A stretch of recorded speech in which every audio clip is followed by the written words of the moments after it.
So what'll be fun from Daniel's side is Daniel will have to decide what he wants that cavern to name when he draws it. Say he doesn't have an acidic slime in his hand, he still might be tempted to name Ooze on that Cavern of Souls post-board. But it'll be this balancing game of Right. how greedy can he be with the cavern. Yeah, he's only got one shot with it.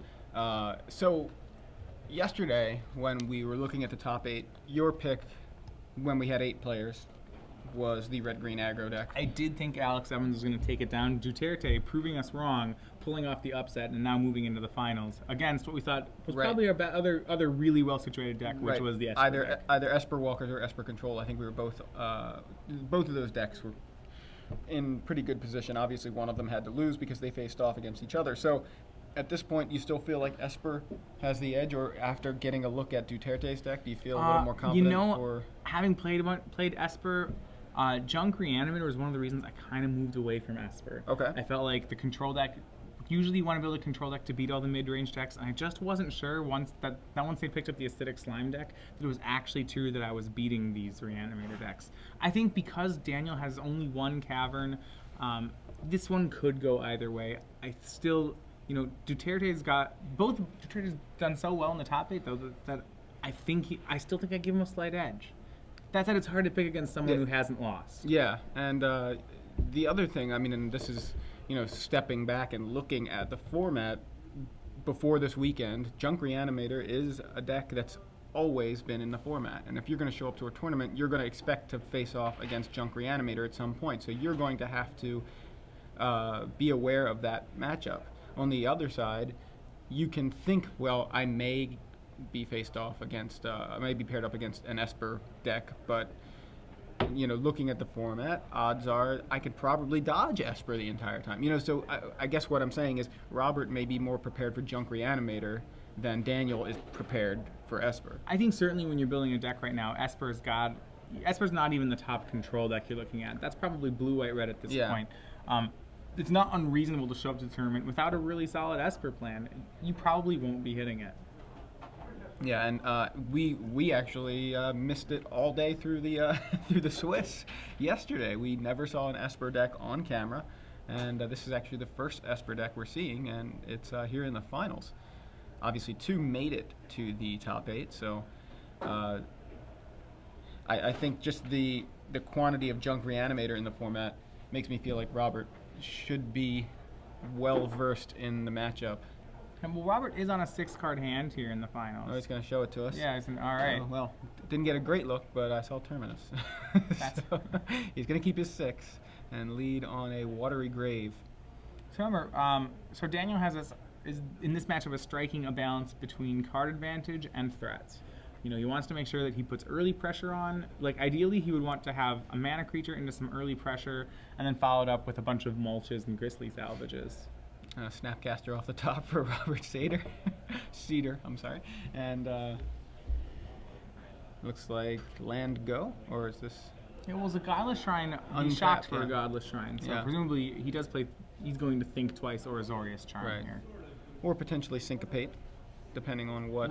Yeah, I suppose so. There's a lot of, his life total's not. He has some extra life points to work with in this matchup. Obviously he can't just. It's not the kind of matchup like an Esper Mirror where you shock on every shock land, but he can afford to shock on 2 or 3 of them. And we have a Voice of Resurgence on turn 2 from Dan Duterte, and for Robert's sake, I hope he's got the Syncopate. He does not. He thinks twice. Yeah, and this is interesting. Duterte has 2 Voice of Resurgence in his main deck. This card is so potent against Esper Walkers. It's very hard for him to answer this card without 2-for-1ing himself. So he just uses a Cyclonic Rift to bounce the Voice, and just to buy some time as a 1-of Cyclonic Rift. Yeah, and we're likely to see Duterte recast it. Yeah. His deck oftentimes has a lot of difficulty doing so, using its early turns anyway. So if Robert's going to give him, something to do, sure, he probably will just do it. But he decides he's going to mulch here. He hits Angel of Serenity, Arbor Elf, and 2 lands. That was a Vault of the Archangel and a Overgrown Tomb. Yes, he's going to play Sunpetal Grove and immediately cast an Arbor Elf. Yeah, interesting to note, well, he does have the Overgrown Tomb in hand, otherwise I was going to say he doesn't actually have a forest in play. The Arbor Elf does not produce mana as of yet. Robert doing his best to show us his draw step every turn. And he drew Nefalia Drownyard there off yeah. the Think Twice. Yeah, I think Azorius Charm was his draw for the turn, and so he is playing to the camera. So now is the point where Daniel gets to we'll see what plays he's gonna make here. Plays Vault to the Archangel, so that we actually need to pause the game no here. forest. There we go. They know it right away. Good call. Yeah. And you can't cast Thragtusk. You don't have any forests in play. So and that's a little bit of a mental hiccup for Duterte. He did have the Overgrown Tomb, and especially in a matchup like this where his own life total is so irrelevant, he's going to get milled. You'd think he would have wanted to make the he would have been Tomb fine here. go ahead using the shock land there. So his play for the turn, I think, is likely to now be turned into a Voice of Resurgence. Yeah. Which, all things considered, isn't terrible. It's like a mini Thragtusk. Yeah.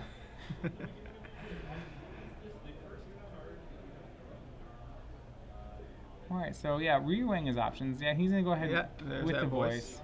And he's gonna a mulch. Okay, so he's still able to use almost all his mana. A pretty good recovery from that play. Gets a Temple Garden off the mulch. Hits another mulch and 2 Restoration Angels. So his graveyard now with 3 Restoration Angels in it and a Voice of Resurgence. I think he probably would have preferred to have hit a larger creature at that point, but this will do just fine. So Arbor Elf comes across for 1, passes back to Robert. Robert's going to cast Jace, Architect of Thought.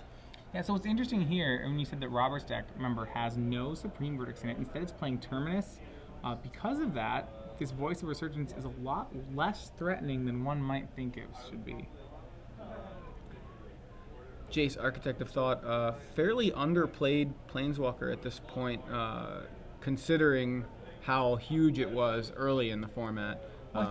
I think early on there was this allure of, hey, okay, this card says Jace on it. Right. It's got to be pretty good. And that's not to say that the card isn't good. I think as the format has moved away from Lingering Souls, it kind of will when it moves toward Lingering Souls or away from Lingering Souls, determines how good Jace is. When Aristocrats was big, I think Jace really got a comeback because it's a very good card in that matchup. But as the format, then turned to more mid-range or haymakers, maybe Jace becomes less popular. So Robert pluses the Jace, and Dan's going to attack with both of his guys anyway, which just hits Jace for 1 because of the -1 ability. Arbor Elf actually hits for 0, and there's that Thragtusk we saw last turn. Yeah. This time he's actually going to hit play. Yeah, Daniel still doesn't play the Forest, but we do know he has a Temple Garden, or both players know he has a Temple Garden in Yeah, it. he's I think he's got an Overgrown Tomb. Yep, he also has the tomb. So now Robert's turn. Up to him to decide how he wants to use that Jace now that there's a Thragtusk on the other side of the board. Jace +1 isn't as appealing. Well, he missed his land drop last turn, so what Robert Seder, one of the things he's going to really want to try to do is build up to Terminus mana. And this is, I think, one of the scarier parts playing Esper in this matchup is your control deck. So what you want to do is just, control the board state. But especially against a deck which has 2 creatures that when they die make another creature in play, right? So it has the Voice Resurgence and the Thragtusk. Those both make things when it dies. On top of that, it has Unburial Rites in the graveyard, and it has an Angel of Serenity in the graveyard. It's actually really hard to control all the things that Junk Reanimator is doing. So Robert decides he's going to Snapcaster Cyclonic Rift on that Voice of Resurgence, and +1 Jace, which means if his creatures attack Jace will still be alive. Also, Robert's got the Snapcaster available to block. So he's doing a reasonable job of protecting Jace. He plays another Watery Grave before passing the turn. He only looks like he has 1 white source right now, just that Godless Shrine next to that Nefalia Drownyard. Yeah. Fortunately for him, Duterte does not have one of the 2 main deck acidics lines in his hand, but he does have a full 7 cards here. It looks like he has Abrupt Decay, some Restoration Angels, still the Voice of Resurgence, and an Unburial Rites. Duterte has no shortage of threats. Yeah, so if he thinks that Jace is a problem, he can potentially knock it to 1 here if he wants to Abrupt Decay the Snapcaster or somehow deal with it in another way. Looks like he's going to go ahead and Abrupt Decay. Yeah, and I really like this play because what this does is it means that Robert, it doesn't kill the Jace, but it means that Robert can't minus the Jace. Right. So Thragtusk is going to attack for 4, knocking the Jace to 1, but if I'm Robert, you're attacking my planeswalkers, you're not attacking me. Well, it's this interesting dynamic. So you have to. It's not whether Daniel's the aggro deck. Right. What he's actually trying to do is exhaust the Esper deck of resources. Mm-hmm. So and I think Daniel's recognizing this, and I really like how he's playing this. Where his main concern is to make sure that Jace doesn't draw cards. Because if you end up attacking a Jace to death, and all the Jace ever did was plussed, you actually did get a free card off your opponent. You know, his opponent played a big life gain spell at that point, which is card disadvantage. I think Daniel recognized that, and he's playing toward that end. So now Robert's turn. He is going to, of course, plus Jace. The only option at this point with Jace Architect of Thought being on just one loyalty counter. And now he's in the tank. Yep, and so Daniel with the 4 mana up, one of them being white, clearly is representing Restoration Angel and Thragtusk. Robert knows this, can't be too happy about it, and as we know, it is there as well. Yeah, he's got a lot of 1s and 2s in his deck.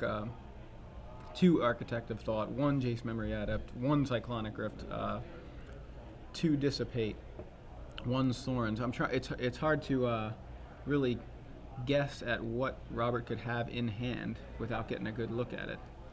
I feel like he has a Zorius Charm, so but it's possible he doesn't, and he's going to think twice here. Yep, he's digging for land main phase. It looks like he did not find it. I think he found a far and away instead. He did. And this Esper deck is so reliant on hitting its lands. You see Robert's really getting punished by missing his land drops, which really shows why, at least next game, Acidic Slime is going to be such a devastating card. You'd say, you know, even when Robert's on 7 lands, getting one of them blown up is still a beating for him, you know, at any point in the game. So Dan does an end of turn, or casts an end of turn Restoration Angel, blinking the Thragtusk, getting a beast, and he has got quite the army on his side of the board. Beast token, Thragtusk, Restoration Angel, and Arbor Elf. All of those are gonna hit for 1 less power this turn, which is, you know, something that Robert can look on the bright side, if there is a bright side of this particular board state. A Voice of Resurgence comes down to join that army. That same Voice of Resurgence we've now seen cast 3 times. And Robert says it resolves. At least that's what it looked like. All right, so yeah, a huge board here for Daniel Duterte. Remember, Robert does play 4 Terminus, so there's some that's helpful, but Robert's still in a pretty rough spot. If he had an instant speed removal like a Zorius Charm, you know, he's going to pay a pretty big price in an elemental token on it now. So 3 creatures attacking. Thragtusk, Restoration Angel, and Beast Token, and Robert has the Azorius Charm to deal with the Beast Token. The Beast Token is the only creature coming at Jace. It is a 2-power creature, and right, well, Robert's clearly setting up for a Terminus here, you know, not caring about the Elemental token. He chose the token there for a couple reasons. 1, it saves the Jace, and 2, it doesn't put a card, you know, a business card back on top of Duterte's deck. Yeah. So he's going to take the hit from the Thragtusk and Restoration Angel combo, but Jace survives the turn with 2 counters, which will allow Robert to draw up to 2 cards. Yeah, and I think extra next turn. Yeah, and I think it really seems like, based on his deck list, that it's Terminus or bust at this point. And off the top, we didn't quite see what it was. Let's see what he can find. He has that Terminus in hand. Do you see the Terminus in hand? I don't remember. He only has single white right now. Yeah, so he's got to find a second white.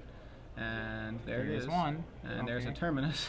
And there's a Sphinx Revelation. So it'll be interesting to see if Daniel knows what it is that Robert's fishing for. Yeah. It's a little bit of a mind game here, because you know that the equation that he needs is Terminus plus white source, but you don't know which one's in his hand. Yeah. And yeah, so Daniel is like, this Revelation is an unimportant card, so he has to try to bet, okay, I know you have 1/2 of the combo. Right. I'm going to put the Revelation with the half I think you already have. And does he do it correct? Yeah, he's saying that he's working on that problem too. Which one do you have? It's basically a coin flip at this point. Well, you know that he didn't have the land last turn, so you I think the good money bet is that he already had the Terminus, but at the same point, he did draw a card this turn, and you really would hate to just give him a Terminus for free. Right. And a Sphinx's bounces Revelation. back Because and forth. Terminus, second Terminus is pretty good here, too. Yeah. So you don't want him to have two of them.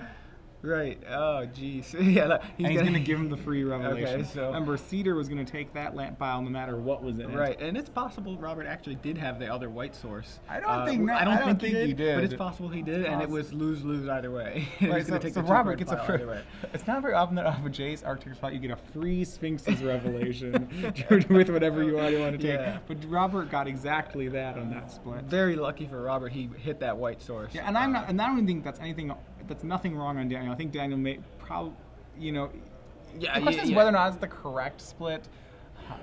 Okay, I think the good bet is that the Revelation is supposed to go with the Terminus. At the same time, it's not as bad to be wrong this way as to be wrong the other way. If you put the Revelation with the Terminus, and then your opponent just like casually laughs and takes the Terminus Revelation pile, you just feel really bad about what happened. You're right. So the board now clear.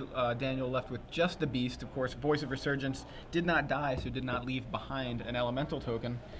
Instead, it was put on the bottom of Daniel's library. So Beast attack. Yeah, so down to 6. Robert's life total is pretty low. Remember that Revelation he just got last turn can help with that. But Daniel, with still plenty of threats left in his hand, he has Restoration Angel, he has Fiend Hunter, that one not as good, but he also has an Unburial Rites, an Angel of Serenity in the yard. He's got a lot of plays left that Robert Seder needs to control. So an Unburial Rites from Daniel, and Robert says, yeah, I'm tapped out, what do you want? Go for it. Angel of Serenity is the pick, and it looks like it's going to grab a couple of, was it a Thragtusk and a Restoration Angel? It's an Arbor Elf. Arbor Elf Restoration Angel. And he has the option of targeting Snapcaster Mage. Robert points Robert this says out. If you would like to, would you like to take my Snapcaster Mage? Daniel declines. For when I possibly kill this Angel of Serenity, can I have a Snapcaster Mage back? No, thank you. That's. Yeah, you might want to just keep it out of range of any of Robert's Unburial Rites that he doesn't play. Robert is playing the colors for Unburial Rites. That's right. There is the play of cast Unburial Rites on Snapcaster Mage and Snapcaster another spell. Yeah, that's if you have it's a less likely play, I think, but. All right, so follow up, Fiend Hunter. Can you play a 1/3? Just a 1/3, not going to get any value out of it. Other than the next turn, Robert taps out for Etherling. No. Yeah. That would.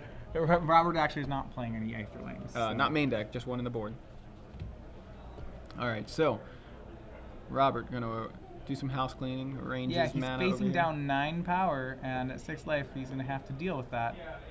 That's it. I think he's got to be somewhat okay with where things are at. You can't imagine that he doesn't have a kill spell. Yeah, I mean, considering he's got 9 cards in hand, we know one of them is Sphinx's Revelation.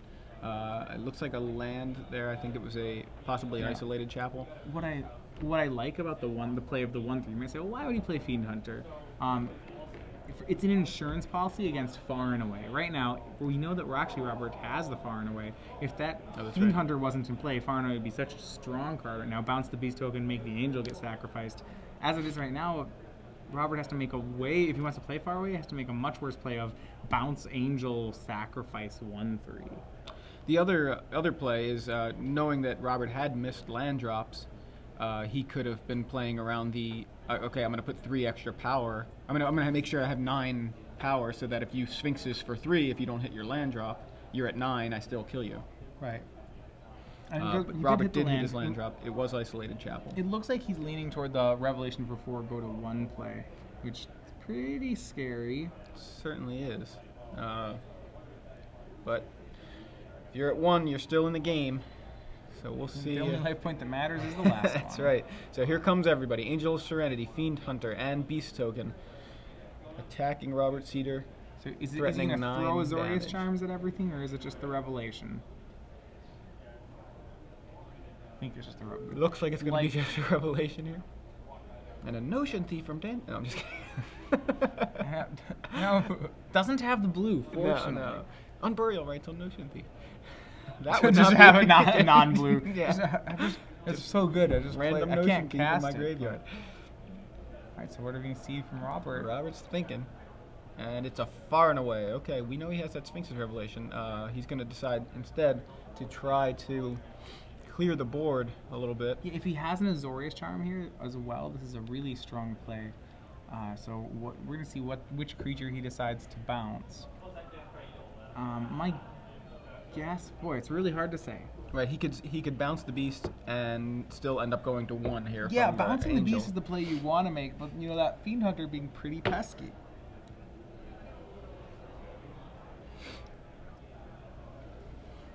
And because it doesn't, Robert, we have to assume doesn't have the Azorius Charm. If he did, we would have seen him first Azorius Charm the Fiend Hunter before making this play. So Daniel's going to flash in a Restoration Angel. I believe the beast was the target. Yeah, and that should be lethal. If so Snapcaster Mage has played it just as a blocker so that Robert can stay alive. Yeah, so the Restoration Angel came down to be the sacrificial... sacrifice for the sacrifice away. Exactly. For the far away For the far combo. For the away half. yeah. And yeah, the Snapcaster comes down, gets in the way of the Fiend Hunter to put Robert to 1.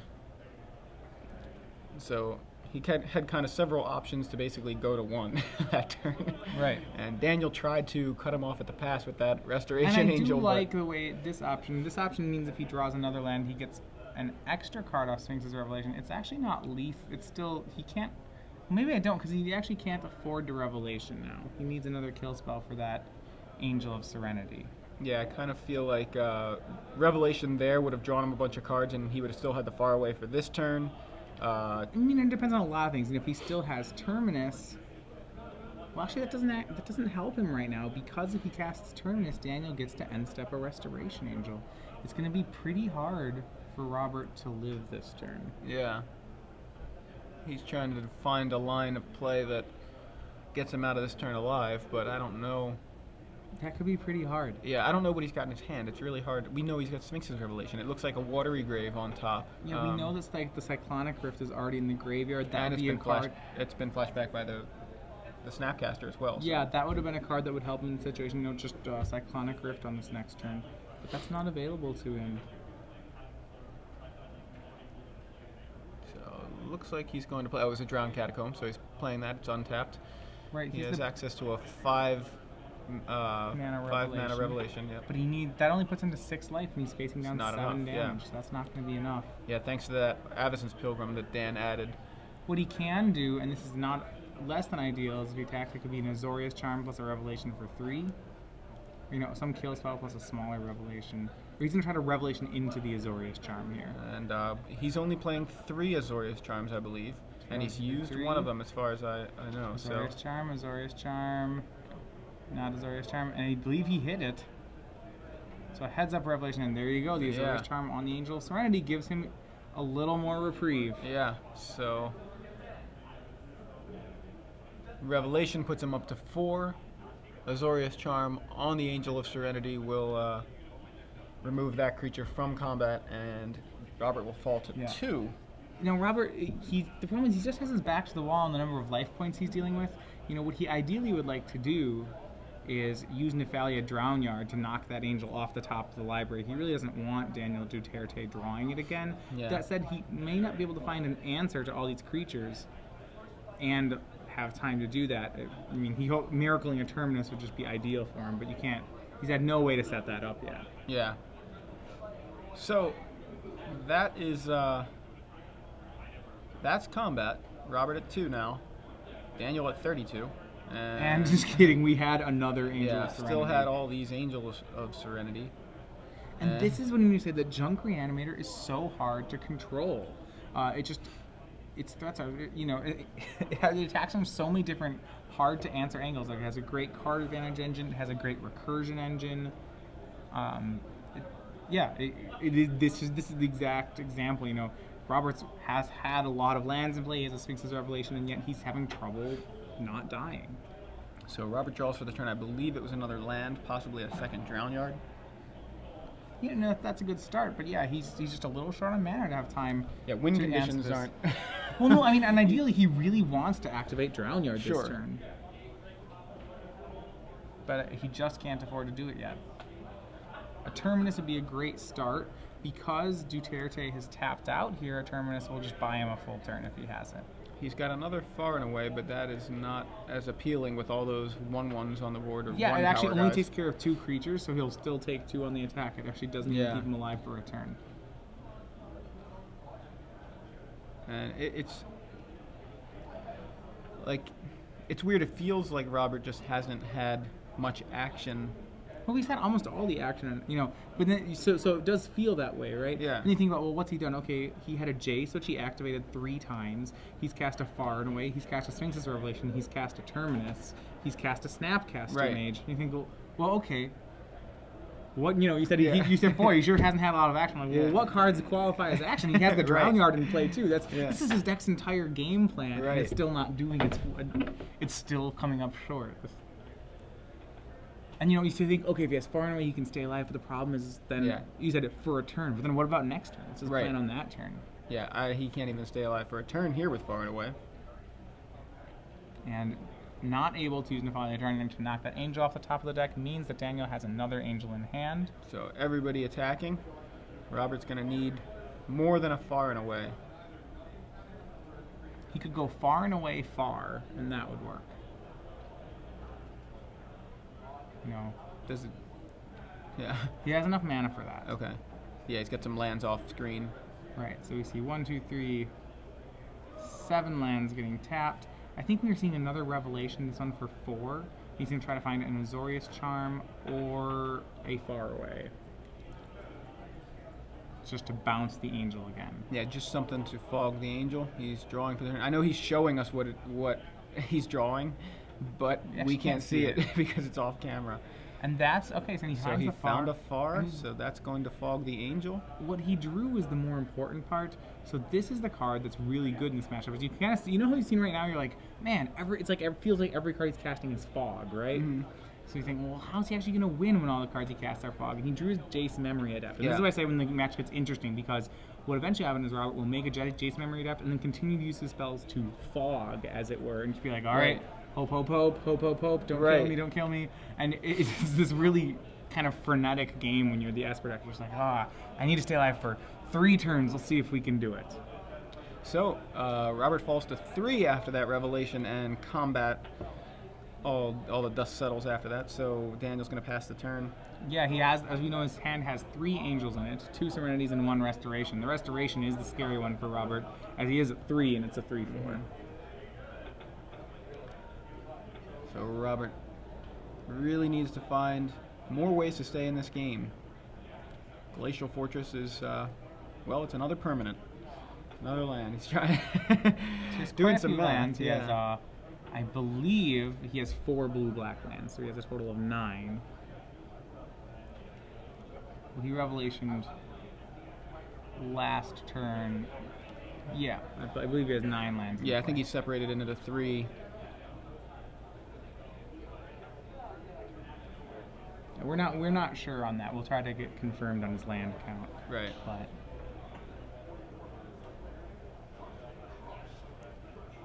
he's gonna go ahead, it sounds like, and pass the turn. Yeah, so there's that Restoration Angel you mentioned. And another one. Restoration Angel. So Robert needs something. Well, I mean, major. It might be what he's hoping to do is think twice into a Terminus. Right. Which, if I'm Robert, you try to do it right now. Oh no, he's already drawn 1 card this turn, so you can't miracle this turn. So you get 1 chance to try to miracle into a Terminus. Not exactly what you'd be hoping for. Yeah. And he's going to Sphinx his Revelation for 7. So he's going to go to on Duterte's upkeep. Yeah. And there are 9 power of creatures, so that's going to put him down to 1 again. Living on the edge. Right, I know. This is the really fun part of this matchup is you cast Sphinx's Revelations for 7 and you still feel like you're going to die the entire game. Like, Robert with I'm at 1, and I believe like 13 or 14 cards. The best part is that this is what stabilizing looks like in the matchup.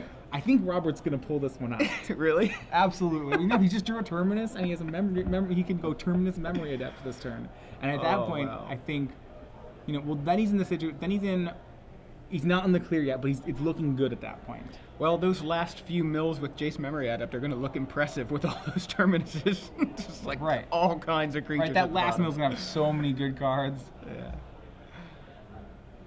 So Robert falls to 1 after Daniel does attack him with everything. I believe, is this the second or third time he's fallen to 1? I think you're right. It's at least the second. It's at least the second. And then, he's fallen to 1, 1, and 3 on attacks, which he's had to Revelation just to gain life to survive. Three Sphinx's Revelations have already been cast this game. Right, and sometimes you cast 3 Revelations, and sometimes you still feel like you're going to lose. Yeah. It's just what a great matchup. It's haymaker after haymaker, one on defense and several on offense. It's like your opponent has. Well, when you look at Duterte's hand, it's okay. What is it? It's Unburial Rights, Angel of Serenity, Angel of Serenity. I mean, oh my goodness, that's right. That's Slate game, right? Right, another Unburial Rights in the graveyard too, alongside it. I think the only creature there is a Restoration Angel. Yeah. The card that Robert Seder has to be scared of right now is actually Restoration Angel, because next turn he will likely, if he has the mana for it, and I believe he has 11 lands. I mean, after he drew cards, he almost certainly has the 11th in his hand. Mm-hmm. He's going to probably play Jace Memory Adapt, zero it, Terminus, go. And at that point, if he gets Restoration Angel, he's going to die. Yeah. And Duterte does not have enough mana to play Angel of Serenity, exiling Restoration Angel. Angel of Serenity and Restoration Angel on the same turn. He doesn't have 11. Right. And if he had 11, then Robert couldn't make that play, because he'd be putting a Restoration Angel back in Daniel's hand. So, looks like Angel of Serenity is coming down for Daniel. He's going to pocket that Restoration Angel, it looks like. Mm-hmm. But I think that 1 point's pretty tough to get. I don't think Daniel's going to be able to get this last point across. It's going to be tough. So, and Robert, you can tell he's suddenly his untap. His demeanor has changed. I think he knows that he just turned the corner.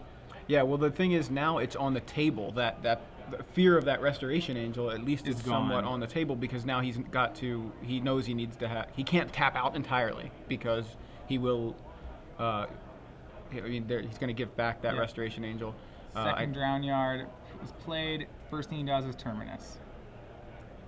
Yeah, trying to figure out everything that was here, so all you get back, it looks like, is that Restoration Angel and about a dozen other guys going to the bottom there. So I don't think Robert follows up with, even though he doesn't have to fear the Restoration Angel here. I think he just moves to discard. Yeah. He's got how many mana he has. So he's not going for Jace Memory Adept. Yeah, he has some number of blue-black lands off the top there. Can we see behind the overlay? We'll see. Yeah, so he's definitely got Dissipate mana available. So he's got at least 2 lands that are kind of off camera, that are untapped. In addition to that Glacial Fortress and that Drown Yard. He's going to play a little bit slower, as opposed to just trying to slam a Jace here. It looks like he's going to try to Dissipate a play and then make Jace.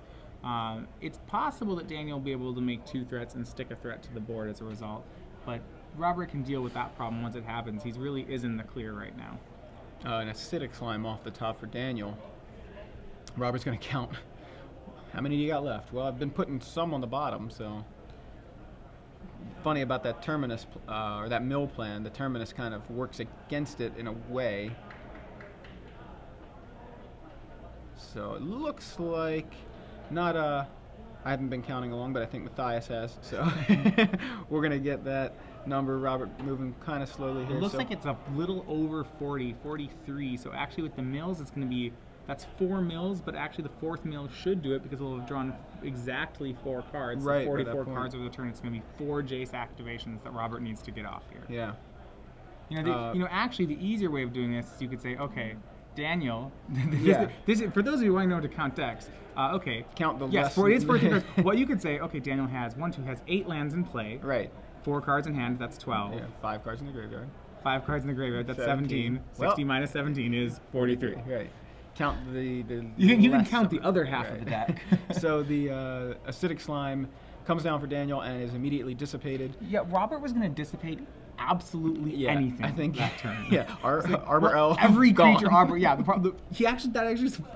funny you mention that, because he read Arbor Elf there. I was like, man, it's lethal. It's a lethal attack. Oh no, Arbor Elf, dang. All right, now I have to kill that. There's that Memory Adept you talked about, and he's going to go ahead and cut off down the to top 43. 10. And the number is a really convenient number for Robert. He's going to get the mills exactly. Right, so no drown yard activations necessary. They don't actually help. Right, well, the drown yards, yeah, I mean, so I think what the drown yards do is it means it's going to be 4 turns no matter what. Right. Yep, but now, so down to 33 cards for Daniel Duterte. And this is the fun part about the matchup, where, especially because it's this late in the game, you're really activating a million haymakers for your opponent. You know, you're giving him access off the top to everything. You know, these unburial rights in the yard. The matchup gets even scarier when your opponent's playing Craterhoof Behemoths. Yeah. Because then suddenly they have, like, attacking 8/8 hastes, which you're milling them into. It's like, oh boy, I have to be able to deal with that. And for him, Daniel's gonna read Jace. Don't worry about it. He just takes the top 10. That's all that's ever gonna matter right now. But yeah, that's well. Interestingly enough, sometimes what you do in this situation, if you there's a couple ways to play this from the Esper side. If it is, and if you have 2 Jace memory depths, which Robert will have post board, sometimes you actually can't afford to zero it to mill your opponent because you actually will mill them into what they can beat you with. So you'll go +1/+1/+1, and you'll get it up to ultimate, and you'll say, okay, both players draw 20, play second Jace, mill you for 10. And so you'll mill 30 in 1 turn to try to get them. Yeah, that's a pretty big. That's a haymaker. Yeah, well, what you do is you'll just drown your them to about 30 cards, and mill 30 in 1 turn, so that they don't have a chance to cast any of these spells. Cut him right in half. Yeah, I think Robert doesn't need to do that right now. He doesn't have a second Jace, so he can't actually play to that line. Right, at least not this game. Right. This is super exciting. This is just game 1. If you're just joining us, you are in time, or actually you kind of missed some really cool stuff already, but you're in time to catch the rest of the finals. It says semifinals on the bottom right, but this is actually the finals of the StarCityGames.com Standard Open live from Philadelphia. Yeah, we have Robert Seder and his Esper Planeswalkers deck in the final. Robert Seder is the last undefeated player in the tournament. He is going for the championship right now. This game, he has gone to 1 life, then 3 life, then 1 life, and has stabilized at 1 life here against Daniel Duterte's Reanimator deck. And what we think is going to get the rest of it, he's got Daniel down to 33 cards, or 32 after the draw step. Yeah. So it's exactly enough he needs 3 more activations. So it looked like an Unburial Rites being flashed back to targeting Acidic Slime. Yeah, so and I think that's what's on the stack right now. Interestingly, he chose Acidic Slime. I think he's trying to hit an Nephalia Drownya. The Drownyas actually don't matter at all right now. Yeah, that's what I was saying. Like the count, the count on Jace is actually what matters. And so Robert though is going to respond here. He's got another Snapcaster. He's got 4 of those in the deck. Yeah, he's got a Snapcaster. He can Snapcaster on a counterspell. Now, of note is that Daniel in his hand has a Restoration Angel. And that is, if you're Robert Seder, Restoration Angel is the scariest card in the deck for you. And looks like, well, Restoration Angel's coming down too. He's going to make it... Was that Snapcaster counterspell? Like I didn't actually see what was used to deal with the Unburial Rites. I don't know if that's still on the stack. I think it was some sort of counterspell. Must have been. And then the Restoration Angel came down and was immediately bounced by Far Away. Yeah, and so Robert's going to activate it again. This puts Daniel down to 22 cards. And now Daniel's in a pretty difficult position. Yeah, here's the thing. I mean, I know if you've been playing for the last few years and been playing with Planeswalkers, one of the more amazing things, or what makes them so good, is that they can be win conditions, and after that initial mana investment, Robert's sitting there untapped and letting his win condition just go to work for him. Right. Not having to attack, it's just gonna, it's attacking in its own way. Daniel draws his way to 21 cards. And once again, we said that number lines up really nicely for Robert Seder.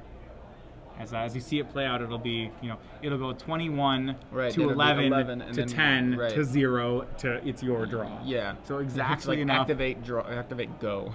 Yeah, exactly enough to get that turn. Though to be fair, he does have drown yards if he wasn't able to do it. So well, actually with 21, he can I should correct myself. With 20, he can end step, mill him to 16, untap, then mill 16 more. So this is actually Daniel's last turn right now. If he doesn't, yeah. So we have an Unburial Rites on the stack. Didn't see the target may have been Fiend Hunter because that's kind of sitting there on the top, but Not quite sure. As long as it's not acidic slime, Robert can let this resolve. There is, like I said, Robert has the win right now. Daniel has to win this turn. If the creature doesn't have haste, doesn't interact with Drown Yard, Robert doesn't have to care. Yeah, it may very well be acidic slime. I think it is, yeah, because that was what he tried last time. Fine, and so Robert says, all right. So Robert's he's just going for the 2-turn win instead. Which is scary, though, because he's at 1 life. So yes. He's got that's 1 more turn he needs to survive without taking a single point of damage.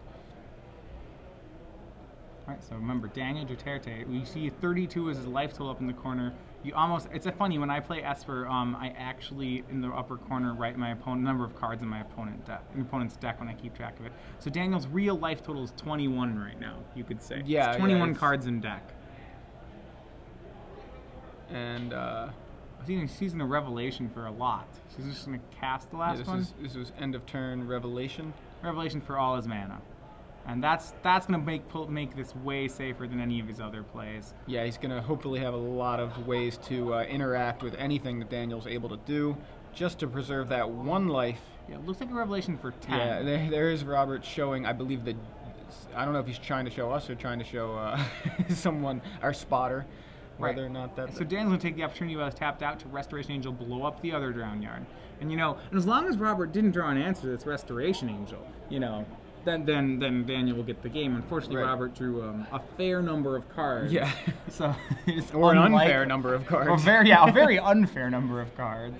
So Restoration Angel does come down for Daniel Duterte in response to that Revelation, and I believe there was a Terminus happening there. All the creatures, including the Snapcaster Mage, going to go to the bottom. Yeah, Daniel is down to 11 cards in deck off that last Jace activation. Except for 2 just went to the bottom. So now it's up to 13. Yeah, so but there's the Drown Yard here. Drown Yard is going to be necessary here to keep that same clock. Well, Robert, it's interesting. He doesn't even have to. He can cast a counterspell this turn because next turn he can just Jace activate Drown Yard. And that should be good. Right. As long as the Drown Yard doesn't hit the graveyard. Right. And so now, he actually played a second Drown Yard. It's technically his third because 1 was hit with acidic slime. Yeah, actually both were hit with acidic slimes because he Restoration. Oh, that was right. I'm sorry. So this is his only Drown Yard. Okay. Yeah, Daniel should be 12 cards in his deck now. Remember, 2 were put on the bottom. Right. So he should not cast Grisly Salvage, the one he just drew. and we're scooping him up, and Robert Seder takes game 1 in a record 40 minutes. In short fashion. Short he makes quick work of Daniel Duterte. No. 40 minutes in, he's up 1 game to 0. And actually in a Swiss round, this would be the match, which is interesting. In Swiss rounds in this matchup, playing either side of it, you have to be very aware of the clock. Right. Especially for the Esper player, because this is how they win. It's something that Robert, as clearly I think someone who went undefeated through the Swiss is pretty aware that that's something he needs to do with the deck. It's the first time I've sideboarded all weekend. Right. Probably not. But we have some trivia questions, some SCG Premium to give away. This is the finals. We are 1 game deep, and that means we're going to give away 1 year of SCG Premium. All you need to do to compete or to be involved is tweet the answer to the question we ask with the hashtag SCG Premium. You can see it down there, and you'll be in the running if you're one of the correct answers. 1 random winner will be chosen for 1 year of Star City Games Premium. All right, so what is our last question for the Standard Open? So we're going to stick on the theme of Grand Prix Miami because that is just 1 week away.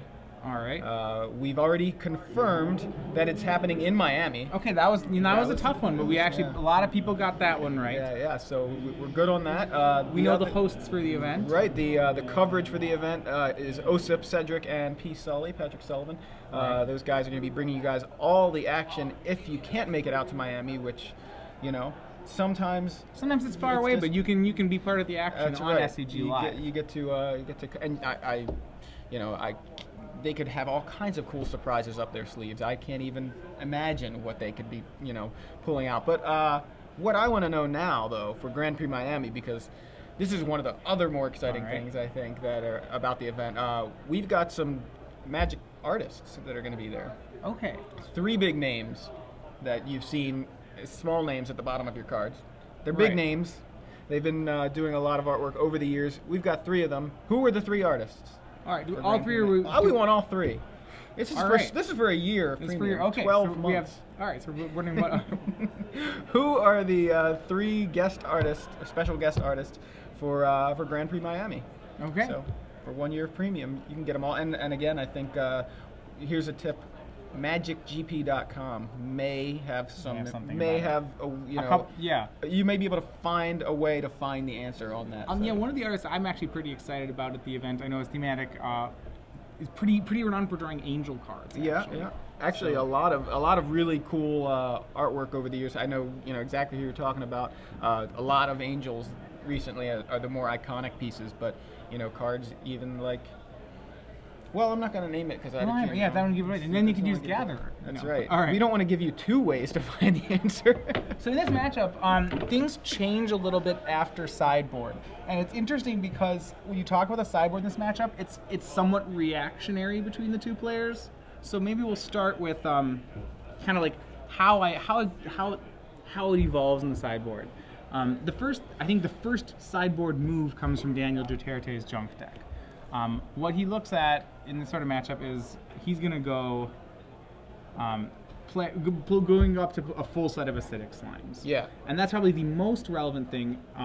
He goes up to 4 acidic slimes, and he goes up to a 3rd Voice of Resurgence and a pair of Sin Collectors. So suddenly he has all these weapons against Robert Seder. And they're, acidic slime is just so brutal in the matchup. Sin Collector's pretty good as well. The idea, as we saw there, Robert really struggled to stabilize. He did get there on 1 life, but it was it was a lot of a fight. It suddenly starts to become a fight that Robert really has trouble winning in this matchup. Like the number of sideboard cards that Daniel has tips the scale enough that these removal spells are not a reliable way for Robert to win the matchup. So then the question is, what does Robert do in response? How does he win it? What you'll see is he'll board in the other Jace Memory Adept for sure. He's going to have to win fast because he just knows that his late game's not going to be enough here. He's going to bring in the Rest in Peace. Obviously, you're playing against Reanimator. It'd be very silly not to. You will probably see him try to be a little more proactive with his threats, have less answers. You probably will see Evil Twin come in to try to Evil Twin away Thrag Tusks, maybe Angel Serenity, things like that. You'll see the Purify the Grave happen. You may see him try for Psychic Strike because he knows that his opponent only has 1 Cavern of Souls. Okay. He may not go for that as well. So that'll be interesting to see what he does. But the Planeswalkers become a lot more important in this matchup post board. What'll be hard for Robert is, especially on the draw here, say if Daniel plays a turn 1 mana creature into a turn 4 Cavern of Acidic Slime, that's the scary part for Robert. Yeah, do you feel like Tragic Slips may even be a relevant card? Because we saw how well it kills a mana creature. Right, it kills a mana creature early, and sometimes there were so many situations there where it was like that 1 power that he needed to be worried about, like with a Fiend Hunter that Daniel played that was it just needed a 1/3. In fact, he just needed a 1/1, but it just happened to be a Fiend Hunter that he had. So it was just that extra power that Daniel was trying to put on the board, and if Robert is able to interact with that, the scary, well, I wouldn't say it's scary, but bringing in Rest in Peace makes your Snapcasters much worse. Yeah, and it does make your Snapcasters worse. It's kind of a necessary evil in that situation when you play the deck. You do have the fact that Robert, it's clear a sacrifice he's willing to make because he has Rest in Pieces in his board. You'd say like, well, why would a lot of decks, especially when we saw blue, white, red control, is so reliant on its Snapcasters that it only plays Purify the Grave in the board. So I can't cast Rest in Peace. In this matchup, what Robert can do, he only has 1 Rest in Peace, so play it. Draws a lot of cards, but and then you may side out some number of Snapcasters. You may also just kind of accept that if you play the Rest in Peace, you're going to have some dead Snapcasters. Yeah. As we saw, really the cards that mattered were Sphinx's Revelations from Robert. Once he started revelating, he was discarding cards. Snapcaster is a good card to discard at that point. Yeah, that's true. Another card I was thinking about, and I just maybe this isn't the way he wants to go, but considering the fact that his primary win condition can also paint him into a corner against a deck that enjoys being milled, as long as it's not for its final card. Do you think he brings in a secondary win condition to attack on a different angle? He's got that 1 Aetherling. You know, do you think maybe he wants a card that can... A card like Aetherling? Yeah. Well, the bigger issue with a card like Aetherling is when you have to think about the ways that Daniel's attacking him. He's attacking him first and foremost with acidic slimes. If Daniel's succeeding on that front, Aetherling's never going to hit the table. Okay. The second way he attacks him is with Thragtusks. And, Thragtusks is an angel of Serenity, is an angel of... and Restoration Angels. Aetherling can block a Thragtusk well with a mana, so that it has some potential there, but it doesn't really interact with the flyers, and it's going to be really rare that Robert's in a situation where you can start racing those cards, because Thragtusk is so hard to race. So when you think about it, the Aetherling doesn't really respond well to any of the game plans that Daniel's on, and it's probably why it stays in the sideboard. Okay, that makes sense. And it looks like the players have sideboarded, shuffled, and they're evaluating their openers. And Robert trying to again show the camera, but I think he's showing the player cam. That's what he's doing. We're not looking at that camera, but I appreciate the effort. It is nice to have a player try to show us what he's got in his hand. Yeah. But the better way to do it, just for everybody, is just keep your hand a little bit tilted when you're holding it. For the most part, we generally can tell what's in someone's hand. As long as I would say as a player, don't worry about it. Win your game. See how he's got it right now? Like, that's pretty good. And he just tilt it a little bit. We can see he's got Glacial Fortress. He's got a Hallowed Fountain. He's got a Azorius Charm. He's got that Rest in Peace in his opener. He's also got, I believe, a Jace Memory Adept, and then he just kind of hid the last few cards. But, that... Yeah, and that Jace Memory Adept, like I said, probably the biggest card in the matchup on Robert's side. Obviously, the thing he's really worried about are acidic slimes. Yeah, and that Rest in Peace, it's going to be an interesting way. We're going to see how he uses that Rest in Peace, because acidic slime also hits Rest in Peace. So it will save one of Robert's lands if that ends up happening, but he kind of would ideally like to keep that Rest in Peace in play, so he's going to have to kind of maybe hold it back and wait until an opportune moment to use that Rest in Peace, so it has at least some impact when it hits the board, in case an acidic slime were to come down and remove it immediately, if he's unable to protect it. So looks like Robert is keeping his 7, and Dan is at least going to 6, if not 5. It is 5 right now, so down a game. You don't want to keep a risky opener. Yeah, but at the same time, it's not great to be going to 5. Robert's got to be really happy about this. Certain kinds of hands can do real well on 5 cards, and certain ones can't. The scariest hand for Robert is a ramp into acidic slime hand. On a 5-card hand, ramp is one of the strategies that probably takes the biggest hit from mulligans. Because ramp requires, for example, for rampant growth to let you play a turn 4 card on turn 3. Not only do you have to have the rampant growth on turn 2, but you also have to have the additional 4th land in your hand and the card you want to play. It's just really hard to assemble all those pieces on a mulligan. So we're underway. Daniel keeps his 5, leads with a Temple Garden, and turn 2, Arbor Elf. So he's hit his land drops. He's got his mana source. I don't see the acidic slime at the moment, but it's possible it's there and I've just missed it. So Robert goes ahead and uses that Rest in Peace immediately. I don't think I would have used it that way. Well, I think I would have held back until it had at least some impact, removing something relevant. And it really depends. If he doesn't have a card like Think Twice in his hand, it's fine to play it right away. Yeah. One of the ways that, and I like it, one of the ways that Daniel's deck is successful on a mulligan is that it gets an early Grisly Salvage out and just reanimates something unfair. If those are the kind of draws that Robert's most worried about, it's correct to Rest in Peace, even if it's taking away your own Think Twice. So Restoration Angel from Daniel is met with a Think Twice from Robert, and now Daniel's turn, able to swing in for 4 this turn if he would like. And there's that Grisly Salvage, so he is actually just... Right, and I think this is exactly, say one of these cards flipped was an Unburial, he had an Unburial Rights in his hand, right? So I think Robert has really correctly, you're saying about the Rest in Peace, it would be so scary right now if Daniel were to be doing this and then immediately Unburial Rightsing acidic slimes. Right, so his choice right now is Acidic Slime or Thragtusk. Or Avacyn's Pilgrim, but that's really not one Well, of the... he really has to decide whether or not he wants to become a graveyard deck. He doesn't really, like, if you take the Acidic Slime, you could hit a land with it. You could also just hit the Rest in Peace with it, which is probably the better play. Daniel only has 4 power in play, so it's probably not enough to win the game with it.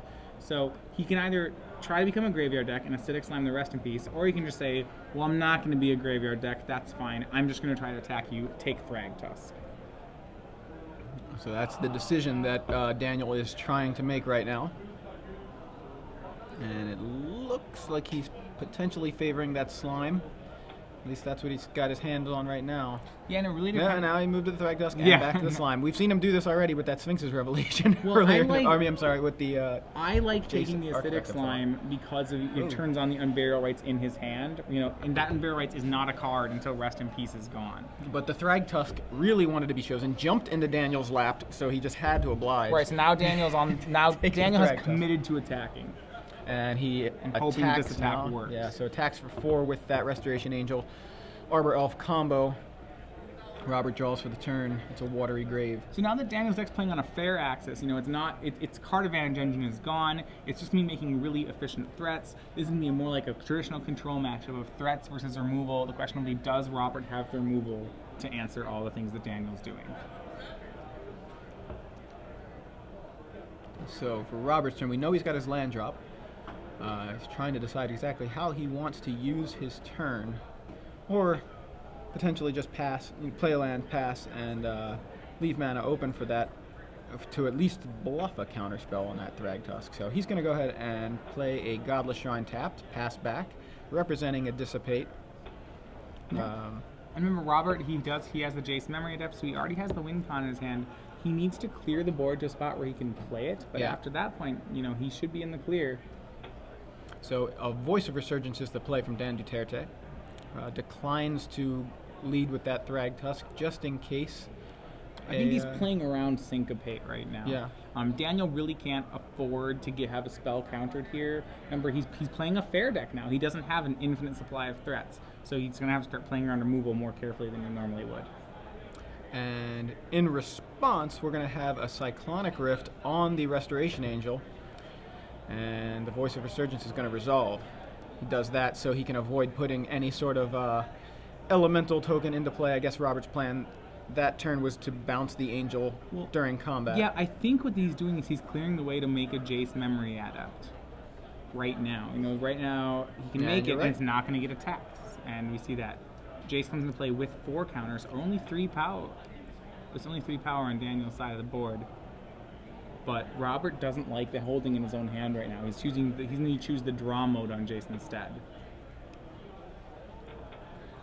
So he mills Dan for 1 card, I think, and drew 1 card himself. And Daniel, again, reading Jace Memory Adept. Why don't we have that up on screen so our viewers can look at it? So typically when you play with Jace in Limited, or most formats, Jace has 1 ability. It's 0 mill a player for 10. That's his main, That's his main purpose. What is nice about him is he has a secondary ability, which I guess is his first one, but the secondary one is he has +1, draw a card, target player puts the top card of his or her library into his graveyard.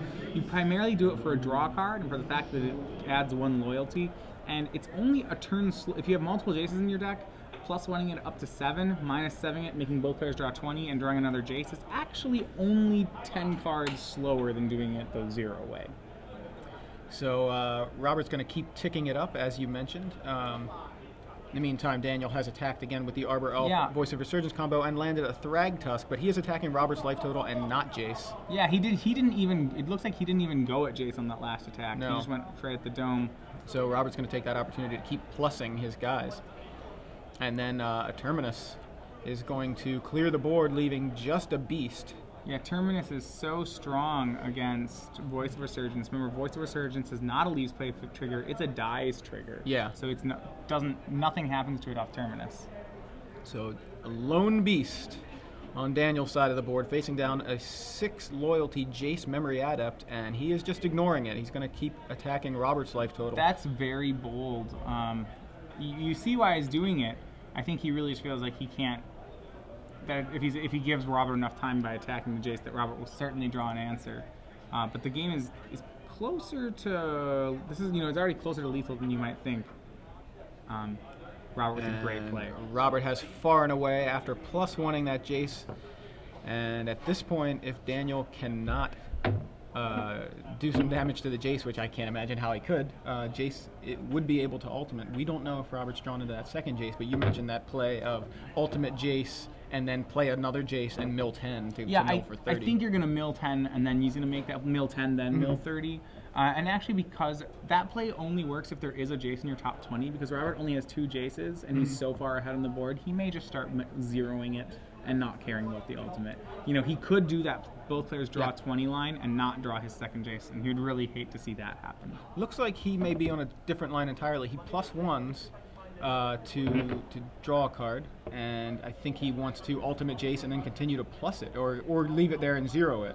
So I think that may be the plan. So Thragtusk, the only creature he needs to worry about at this point, and Thragtusk is going to attack his life total. Again, completely ignoring the Jace, and Robert likely to have an answer in the form of Far and Away, and he's using the sacrifice half. Yep. Not giving the Thragtusk back to Daniel. Right, I know. It's like, well, here, just put it in your hand or graveyard. I'll choose graveyard. Yeah, which of course, Rest in Peace being in play makes it even better. Not even graveyard, just exile. So Daniel with, I believe, an Angel of Serenity and an Avacyn's Pilgrim in hand, or is that? No, I'm sorry, that's on Burial Rites. He's flashing them so quickly it almost looks like they're a green card. But yeah, I think it's Angel of Serenity and on Burial Rites. Oh, okay. He's got 3 cards. One of those may be a Restoration Angel. In Daniel's hand, we have Unburial Rites, and I don't know about the other 2 cards. It's not particularly relevant right now. You know, because of the Rest in Peace, Daniel's deck's a fair deck, and the problem is, as long as Robert has a kill spell every turn, there's not much that Daniel can do about this.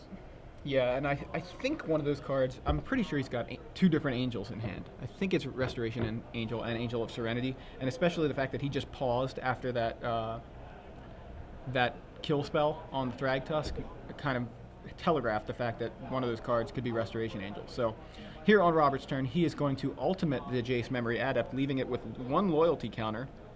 Yeah. Both players draw 20 cards, right? Any number of target players draw 20. Okay. Robert is really playing this the classic way. He's just 20 for himself right now. He just wants more answers. Yeah, I guess that's something. I mean, he's not trying to aggressively win right now. I don't think he feels any pressure to do so.